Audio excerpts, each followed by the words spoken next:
অনেকেই আমার এডিট ভিডিওগুলো দেখে জানতে চান আমি কিভাবে ভিডিওগুলো এডিট করি, তাদের জন্য আজকের এই ভিডিওটি। সবাইকে প্রথমে আমরা ক্যাপকাট অ্যাপসটি ওপেন করে নিব এবং ওপেন করে নিয়ে এখানে আমরা একটা ভিডিও নিব যেটা আমরা এডিট করতে চাই। ঠিক আছে, আমি যে ভিডিওটি এডিট করব সেটা আমি প্রথমে একটু প্লে করে নিচ্ছি যে কোথা থেকে আমি ফ্রিজ করে দিব, কোন পর্যন্ত রাখবো, কোন পর্যন্ত ফ্রিজ করে দিব। তো আমি প্রথমে এই অবস্থানে রাখছি, এই জায়গাটা ফ্রিজ করে নিলাম।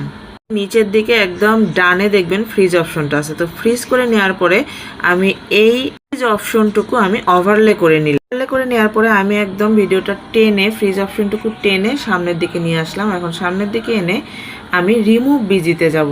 রিমুভ বিজিতে গিয়ে ব্রাশ অপশনটা আসলে আমি পুরো জায়গাটুকু রাখতে চাই, সেই জায়গাটুকু সিলেক্ট করে নিব। দেখেন এখন আমি যে জায়গাটুকু রাখবো সেটা স্পিল্ড করে ডিলিট করে দিব।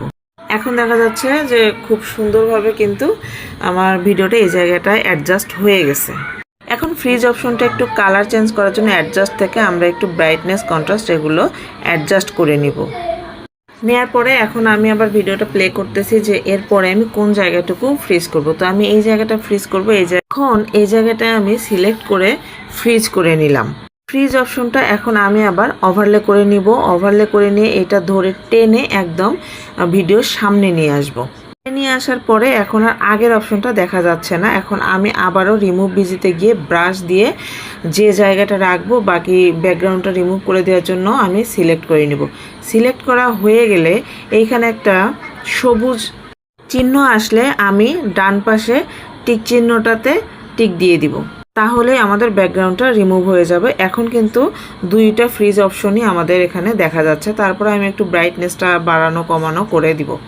কালার চেঞ্জ করতে চাইলে এপাশে গ্রাফস অপশন থেকে আমরা কালার চেঞ্জ করতেও পারবো। এখন আমি আরও একটা জায়গায় ফ্রিজ করব বলে ভিডিওটা আবার প্লে করতেছি। আবার কোন জায়গায় আমি ভিডিওটা ফ্রিজ করতে পারি সেই জায়গাটা দেখতেছি। এখন ওকে সব এদিকে ঠিক আছে, আমি আবার নিয়ে আসতেছি সামনে। এই জায়গাটাতে আমি এসে আবারও ফ্রিজ করব। এই জায়গাটা আমি সিলেক্ট করে এখানে আবারও ফ্রিজ করলাম। ফ্রিজ করলে আমি ওভারলে করে আমি একদম টেনে ধরে ভিডিওর একদম সামনের দিকে নিয়ে আসলাম। সামনের দিকে আনার পরে কিন্তু বাকিগুলো আর দেখা যাচ্ছে না। এখন আমি এই অবস্থান থেকে এখানে আবারও রিমুভ বিজিতে যাব। রিমুভ বিজিতে গিয়ে ব্রাশ দিয়ে আমি যে জায়গাটুকু রাখতে চাই সেই জায়গাটুকু ব্রাশ করে নেব। ব্রাশ করে নেওয়ার পরে আমি ওকে করে দিব। ওকে করে দেওয়ার পরে বাকি আর কোনো ব্যাকগ্রাউন্ড থাকবে না, তখন কিন্তু ভিডিওটা ঠিক এই অবস্থায় চলে আসবে। কারো যদি বুঝতে কোনো অসুবিধা হয় তাহলে আমাকে অবশ্যই কমেন্ট করে জানাবেন, আমি আরও চেষ্টা করব খুব ভালোভাবে বুঝিয়ে দেওয়ার। ধন্যবাদ সবাইকে।